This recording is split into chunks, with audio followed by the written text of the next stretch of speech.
우한 코로나 사태로 한국 교회 역시 큰 어려움에 직면해 있습니다. 특히나 대형 교회보다는 작은 교회, 개척 교회들의 형편이 더 좋지 않다고 하죠. 9월 위기설까지 언급이 됩니다. 9월이 되면 문을 닫는 교회들이 늘어날 것이다 라는 불길한 예측입니다. 왜 이런 일이 벌어질까? 하나님의 뜻은 어디 있을까 묵상하지 않을 수 없습니다. 한국 교회가 잘못했기 때문이다.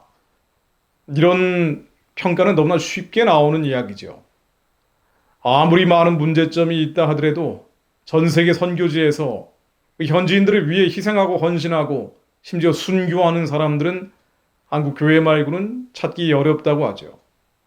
하나님의 구원 역사를 완성시키기 위해서는 한국 교회가 아직도 해야 될 많은 사명이 있다는 것입니다.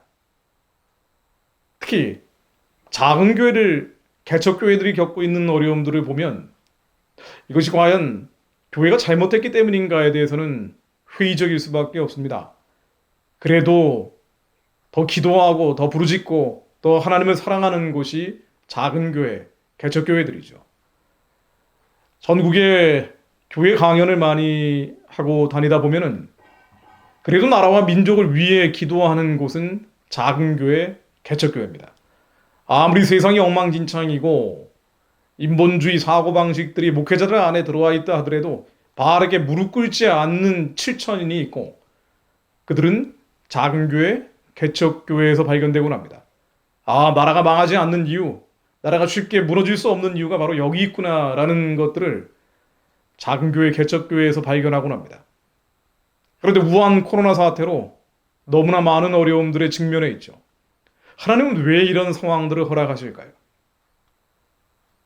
디모데후서 3장 12절 무릇 그리스도 예수 안에서 경건하게 살고자 하는 자는 박해를 받으리라. 그렇습니다. 우선 생각할 수 있는 것은 마지막으로 가면 갈수록 경건하게 살고자 하는 자, 하나님의 말씀대로 살고자 하는 자는 박해를 받습니다. 복음은 고난과 함께 오기 때문이겠죠. 그러므로 세상과 타협하지 않고 말씀대로 성경대로 예수 그리스도 주님이 원하시는 대로 살고자 하는 자는 어려움을 겪는 것은 당연한 일일 수도 있습니다. 우리가 이 시대적 상황들 또한 살펴볼 필요가 있습니다. 그래도 뭔가 하나님의 뜻이 있을 텐데 왜 하필이면 한국교회를 이렇게 어렵게 하시고 또 작은 교회, 개척교회들을 더 어렵게 하실까? 언론과 정치권에서는 마치 우한 코로나의 확산지처럼 작은 교회, 개척교회에 몰아가고 있는 모습들을 많이 발견하게 됩니다. 하나님 왜 이렇게 하십니까? 아마도 하나님께서는 성장하기를 바라실 것입니다. 하나님이 한국교회를 마지막 때 사용하기 위해 순도 90%인 교회들은 내버려 둔다 하더라도 99%인 교회들은 100%로 만들어 사용하셔야 하기 때문에 오히려 99% 순도를 가진 교회들을 더 힘들고 괴롭고 아픈 길로 몰아가시는지도 모릅니다. 그래야 하나님이 사용하시기 때문이죠. 대형 교회들은 오히려 하나님을 멀리 떠나버려 있기 때문에 세상에 내버려 둘 수 있지만 작은 교회를 개척 교회들은 하나님을 사랑하기에 주님께서 더 성장시키기 위해 어려움을 주시는 것인지도 모릅니다. 그만큼 우리의 신앙이 성장하길 바라시기 때문이겠죠. 요한일서 2장 12절부터 말씀을 인용해 봅니다. 자녀들아 내가 너희에게 쓰는 것은 너희 죄가 그의 이름으로 말미암아 사함을 받았으며 아비들아 내가 너희에게 쓰는 것은 너희가 태초부터 계신 이를 알았으며 청년들아 내가 너희에게 쓰는 것은 너희가 악한 자를 이기었음이라. 자녀의 신앙은 아비의 신앙으로 아비의 신앙은 청년의 신앙으로 성장하기를 원하십니다. 여전히 자녀들의 수준에 머물고 있는 교회는 하나님이 아직은 내버려 두고 젖을 주고 우유를 주는 수준에 불과할 수 있지만 아비로 성장한 교회는 청년으로 성장해서 악한 자를 이기기를 원하고 계실지도 모릅니다. 이것이 한국의 작은 교회, 개척 교회들에게 하나님이 원하시는 메시지일 수 있죠. 이제 아비가 되었으니 청년으로 성장하라는 것입니다. 그래서 악한 자를 이기라는 것이죠. 2장 14절입니다. 아이들아 내가 너희에게 쓴 것은 너희가 아버지를 알았으며 아비들아 내가 너희에게 쓴 것은 너희가 태초부터 계신 이를 알았으며 청년들아 내가 너희에게 쓴 것은 너희가 강하고 하나님의 말씀이 너희 안에 거하시며 너희가 흉악한 자를 이기었습니다. 이제 강해지고 하나님의 말씀이 우리 안에 거함으로 흉악한 자를 이기기를 바라시는 것입니다. 작은 교회들, 개척교회들 하나님을 더 사랑하고 더 기도하고 다양한 주님의 은사들을 구하는 교회들이 많죠. 그런데 이제 성장하여 자녀에서 아비로, 아비에서 청년으로 일어서기 위해 넘어가야 될 하나의 문턱이 있을 수도 있습니다. 그 문턱은 무엇일까요? 아마도 하나님의 제사장적 사명을 감당하기 위해 개인적인 축복이 아닌 제사장으로서 더 죽어가고 더 누여있고 또 숨쉬지 못하는 이들을 위해 기도하라는 것인지도 모릅니다. 이기적 간구를 뛰어넘어 이타적 부르짖음을 하라는 것이겠죠. 우리에게 많은 구해야 될 것들, 정말 얼마나 많은 문제들이 있습니까? 오히려 작고 연약한 사람들, 그래서 구할 것이 많고 필요한 것들이 더 많은 이들에게 오히려 먼저 그의 나라와 그의 의를 구하게 함으로 먹고 입고 마시는 모든 문제들까지 해결받는 기적의 역사를 체험하라는 것인지도 모릅니다. 그게 작은 교회, 개척교회들에게 하나님이 시련과 혼란과 고난과 오히려 더 많은 어려움을 주는 이유일 수 있습니다. 이제는 개인적인 축복이 아닌 제사장적 사명을 감당하기 바라시는 것이죠. 그때 하나님께서 지금까지 구했음에도 채워지지 않았던 것들을 채워주신다는 마태복음 6장 33절의 약속이 한국 교회에 임하기를 원하실 것입니다. 그러므로 너희는 먼저 그의 나라와 그의 의를 구하라. 그리하면 이 모든 것을 너희에게 더하시리라. 하나님은 먼저 그의 나라와 그의 의를 구하는 한국 교회가 되길 바라실 겁니다.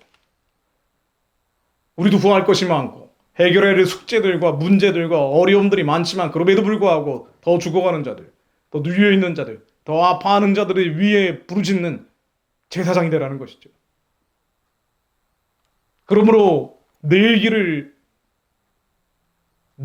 염려할 것이지 당신들이 염려할 것이 아니니 한날의 괴로움은 그날로 족하다. 염려하지 마라.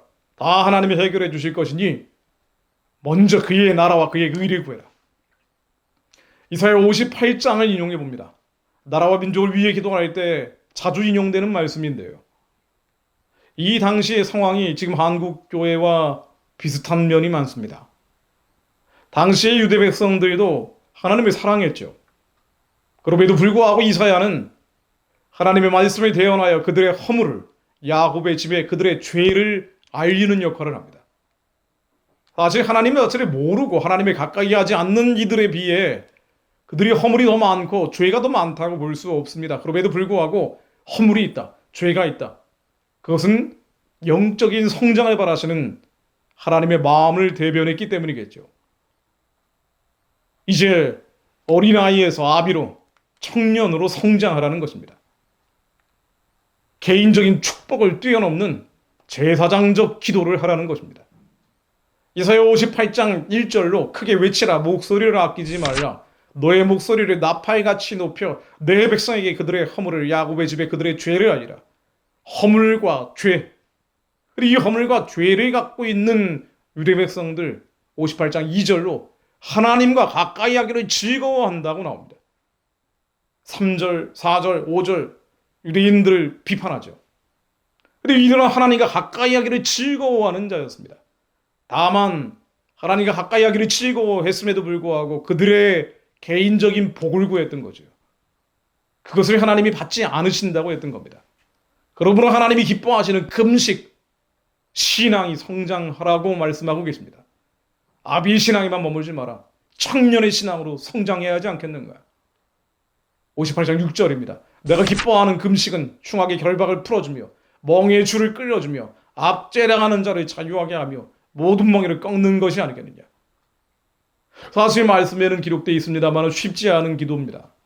내가 힘들고 어렵고 괴롭고 아픈데 그럼에도 불구하고 누군가의 흉악의 결박을 풀어주는 기도를 해라 라는 것은 정말 어려운 일입니다. 그럼에도 불구하고 하나님은 성장하라고 하십니다. 아이의 수준에 머물지 말고 아비로 성장하고, 아비의 수준에 머물지 말고 청년으로 성장해서 흉악한 자를 이겨라. 말씀이 언제나 내 안에 거하여 이 말씀을 따라 살며 말씀을 따라 행하는 자가 되어야 되지 않겠는가? 순도 99%에 머물지 말고 100%가 되어야 한다. 90%인 자들, 80%인 자들, 70%인 자들을 나는 관심이 없지만 너는 99%이기에 너에게 제사장적 사명을 원하는 것이 아니겠냐. 하나님은 한국의 작은 교회, 개척교회에게 그렇게 바라고 계시기에 더 큰 어려움을 주고 계신지도 모르죠. 내가 기뻐하는 금식은 흉악의 결박을 풀어주며 멍에의 줄을 끌어주며 압제당하는 자를 자유하게 하며 모든 멍에를 꺾는 것이 아니겠느냐. 너만을 위해 기도하는 것이 아니라 죽어가는 자들을 위해 기도하는 것이 내가 기뻐하는 기도다. 또 줄인 자에게 내 양식을 나눠주며 유리하는 빈민을 집에 들이며 헐벗은 자를 보면 입히며 또 내 고륙을 피하여 스스로 숨지 아니하는 것이 아니겠느냐. 이기적인 축복만 구하지 말고 이타적인 부르짖음으로 나아가야 한다. 기도는 나의 마음을 시원케 하는 것이다. 주님이 우리에게 지금 원하시는 것이 바로 이 말씀이 아닌지 모르겠습니다. 이 민족에게는 어떻게 적용이 될까요? 정말 한국에 딱 들어맞는 이야기가 아닐까요? 우리에게는 주님이 기뻐하시는 그 음식이 북한 동족의 흉악의 결박을 풀어주며 북한 동족의 멍에의 줄을 끌어주며 압제당하는 북한 동족들을 자유하게 하며 모든 북한 동족의 멍에를 꺾는 것이 아닙니까? 우리에게 북한 동족의 고륙을 피하여 스스로 숨지 말라고 하시는 것은 아닙니까? 그렇게 될 때, 그의 나라와 그의 의를 구할 때 우리의 모든 어려움도 하나님이 거두신다라고 말씀하시는 것은 아닌가요? 이사야 58장 8절도 마찬가지입니다. 그렇게 말씀하십니다. 그리하면 너의 빛이 새벽같이 비칠 것이며 너의 치유가 급속할 것이며 너의 공의가 내 앞에 행하고 여호와의 영광이 너의 뒤에 호위하리니 내가 부르짖을 때 나 여호와가 응답하겠고 내가 부르짖을 때 내가 여기 있다 하리라. 만일 내가 너희 중에 멍에와 손가락질과 허망한 말을 제하여 버리고 줄인 자에게 너의 심정이 동하며 괴로워하는 자의 심정을 만족하게 하면 내 빛이 흑암 중에 떠올라 너의 어둠이 낮과 같이 될 것이며 줄인 자에게 심정이 동하며 괴로워하는 자의 심정을 만족하게 하면 너만을 위해 사는 게 아니라 너의 가족만을 위해 성도만을 위해 축복을 구하는 것이 아니라 줄인 자들에게 괴로워하는 자들을 위해 기도하면 그러면 너의 빛이 이 작은 빛이 흑암을 덮을 것이고 우리 안에 아무리 회개하고 금식해도 끊어지지 않던 죄성들 어둠이 낮과 같이 변할 것이다. 하나님의 약속입니다. 그때 여호와가 너를 항상 인도하여 메마른 곳에서도 너의 영혼을 만족하게 하며 너의 뼈를 견고하게 하리니 너는 물된 동산 같고 물이 끊어지지 않는 샘 같을 것이라. 물이 끊어지지 않는다. 물된 동산이 될 것이다. 생명의 강이 흘러갈 것이다. 배에서 생수가 흘러 넘칠 것이다. 하나님의 약속입니다. 한국의 작은 교회들, 개척교회들, 그래도 하나님을 사랑하고 그나마 대형 교회에 비해서 더 기도하고 새벽 예배, 철야 기도, 부흥회, 하나님의 다양한 은사들을 구하며 더 주님께 가려고 발버둥치고 있는 이 교회들이 겪고 있는 어려움은 오히려 그런 남은 자들이기에 하나님께서 사용하시기 위한 연단을 받고 있는 것일 수 있습니다.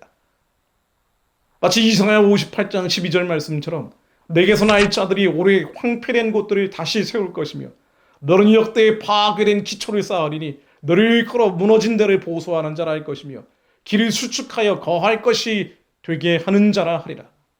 하나님은 이 연약한 이들을 통해 이 어린 이들을 통해 청년으로 성장케 함으로 그들에게서 날 자를 훈련받은 제자들이 황폐한 이 나라를 다시 세우며 파괴된 기초를 쌓으며 북한의 황량한 사막 같은 땅을 보수하고 선교의 길을 대륙으로 초원으로 수축하는 하나님의 일꾼들로 사용하시려는지도 모릅니다. 지금은 쓰나미가 불고 있습니다. 그러나 이 쓰나미 뒤에는 하나님이 계실 것입니다. 쓰나미가 불어닥치는 이유는 많은 고통을 주고 기존의 질서를 무너뜨리지만 쓰나미가 불어닥쳐야 해양 가장 밑바닥에 있는 깨끗한 물들이 다시 물 위로 올라와 순환하기 때문이라고 하죠. 한국의 큰 교회들이 막중한 사명을 가지고 있음에도 불구하고 세상을 따라가고 사람을 두려워하고 하나님을 두려워하지 않는 모습들을 보며 주님은 너무나 가슴이 아프실 겁니다. 그래도 그나마 기도하는 이들이 어디 있을까? 하나님은 머리에 인을 치기 위해 돌아다니시고 계실지도 모르죠. 그리고 찾았고 그들에게 오히려 이제 나에게 완전히 막히지 않겠느냐라고 시련과 환난과 고난과 세상이 감당 못할 어려움을 주시는 것일지도 모릅니다. 우리는 이 영적인 쓰나미 앞에서 다가올 세상을 예측할 수도 있습니다.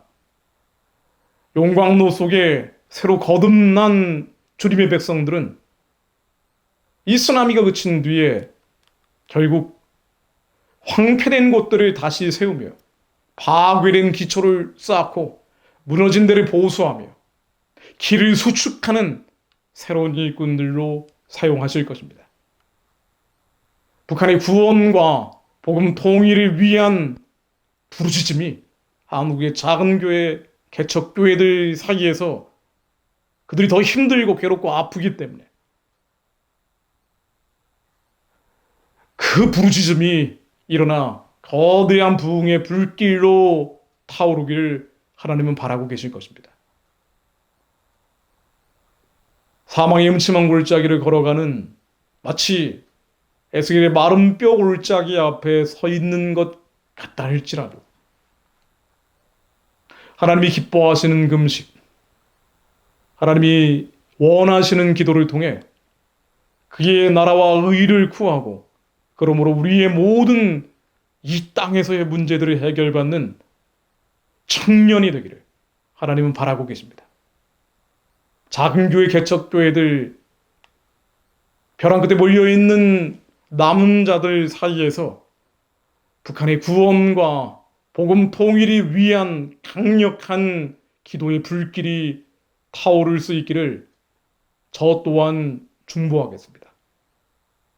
그렇게 흉악한 자를 이기는 교회, 악한 자를 이김으로 말씀이 항상 거하는 한국의 교회가 북한 재건의 일꾼으로 대륙 회복의 일꾼으로 하나님께서 사용하시는 선교한국의 새 날이 올 수 있기를 또한 기도하겠습니다.